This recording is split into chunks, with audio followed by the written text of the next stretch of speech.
રાજકોટના university police સ્ટેશનમાં દુષ્કર્મ અંગેનો ગુનો દાખલ થયેલો છે.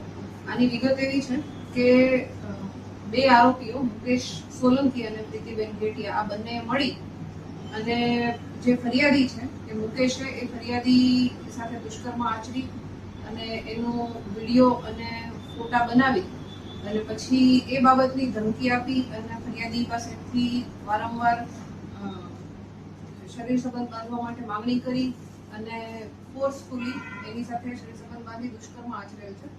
અને સાથે સાથે આ ફોટો અને વિડીયો વાયરલ ન કરવા બાબતે પણ ફરિયાદી પાસેથી એમણે 4,25,000 જેટલા રૂપિયા બળજબરીથી કઢાવી લીધેલા છે.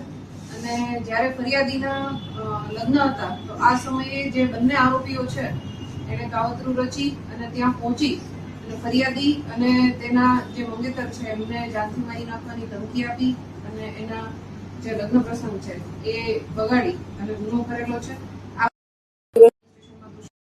ધમકી અને બળજબરીથી કઢાવવા બાબતનો ગુનો દાખલ કરવામાં આવેલો છે. આ ગુનાના કામે જે આરોપી છે પ્રીતિબેન ઘેટિયા તેમની અટક કરવામાં આવેલી છે અને જે મુકેશ સોલંકી છે એ હાલ હજી પકડાયેલ નથી, એટલે એને પકડવા માટે અમારા પોલીસ સ્ટેશનની જે ટીમ છે એ કાર્યરત છે.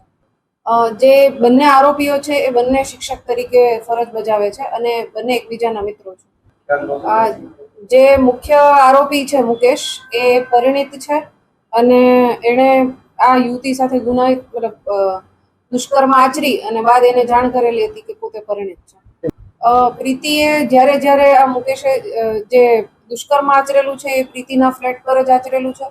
એટલે જ્યારે મુકેશ આ જે ફરિયાદી છે એને બોલાવે ત્યારે પ્રીતિ એ જગ્યાએથી જતી રહેતી હતી અને સાથે જ્યારે આને ધમકી આપી એના લગ્ન પ્રસંગે જઈ ફરિયાદીને અને એના મંગેતરને, ત્યારે પણ પ્રીતિ જે છે એ સાથે ગયેલી હતી. હાલ આ બાબતની તપાસ ચાલુ છે કે આ આરોપીઓ જે છે એના દ્વારા અન્ય કોઈ પણ બીજી કોઈ વિક્ટીમ છે આવા કોઈ બનાવનો ભોગ બનેલ છે કે કેમ, અને જો આવું કંઈ ધ્યાનમાં આવશે તો એમના વિરુદ્ધ કાર્યવાહી કરવામાં આવશે. જે ફરિયાદી છે એ અને મુકેશ છે એ જે પ્રીતિ અન્ય આરોપી છે, આરોપી નંબર 2 પ્રીતિ છે એ ફરિયાદીની કોઈ કારણથી એની ઓળખાણમાં હોય અને ફ્રેન્ડ હોય, એના થ્રુ જ આ મુકેશ અને પ્રીતિ છે, મુકેશ અને ફરિયાદી છે એ બંને સંપર્કમાં આવેલા હતા.